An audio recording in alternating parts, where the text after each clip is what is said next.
my name is Talita and I am from the Federal University of Rio Grande do Sul in Brazil. And today I'm going to present the work Use of Wildlife Crossing Structures Does Not Mean Low Roadkill Records. So wildlife crossings on roads are designed to restore connection between road sites, but they do not block animal access to the roads. However, they are still seen as a synonym of mitigation to reduce roadkills.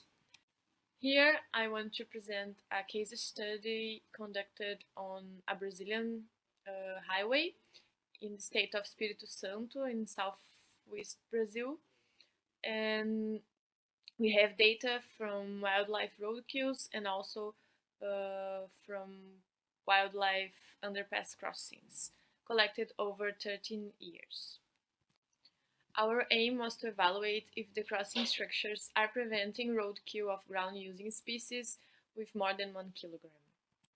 The roadkill data was collected in this highway that has 68 kilometers of extension by one person in a vehicle ranging from 60 to 80 kilometers per hour. The monitoring was made 8 times a day. We monitored 7 underpasses that are clustered in 3 locations of the road.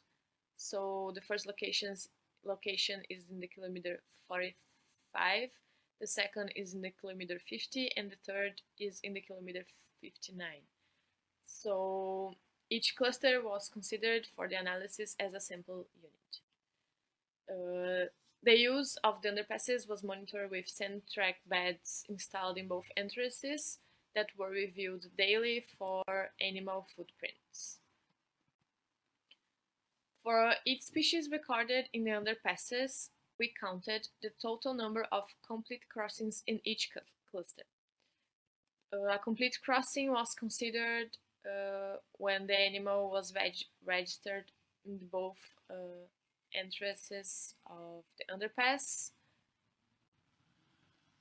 For comparing number of complete crossings with number of roadkills, we test different scales. So we counted the roadkills that happened strictly on the extension of the underpass clusters. We also counted roadkills 500 meters beyond the end of each side of the cluster and 1,000 meters beyond the ends of the clusters. For the most roadkill species and the ones with the highest crossing numbers, we ran a hotspot analysis to identify roadkill aggregations. We registered 1,421 roadkills from 16 species of mammals and reptiles and 8,924 complete crossings on the underpasses from 13 species. From that pool, we were able to make the hotspot analysis for 11 species. We found similar patterns for the 3 underpass clusters and also for the evaluated scales. So here I'm going to present the results of the mitigation cluster in the kilometer 45. We have the roadkill records and the underpass crossings. We identified 5 concerning species for mitigation, since they were both among the most recorded as roadkills and the least recorded using the underpass in all clusters and scales we evaluated. They are the Bahia hairy dwarf porcupine, the crab-eating fox, and 3-boid snakes species. I also want to highlight the Brazilian common opossum that was frequently registered as roadkill and also using the underpasses, which demonstrate that the use of crossing structures does not mean low roadkill records. And for reinforce that, I have the results of the roadkill hotspot analysis. The hotspots are here in black, and the location of the mitigation clusters are here in gray.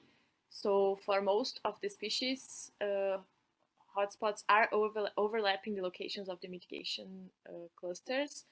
The exception are the capybara and the tiara. So that indicates also that the use of underpasses and the existence of underpasses does not mean that they are preventing roadkill. here are some highlights of the work, and among them, one that is very important is that associate effective fences to crossing structures is essential to mitigate roadkills. And I want to thank you all for watching, and I'm available for discussion.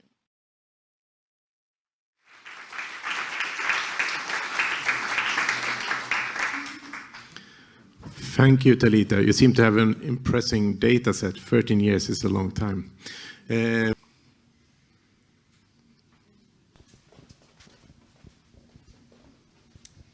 Hi, I would like to ask, what did you have any fencing in these areas or not? Yeah. Hi everyone.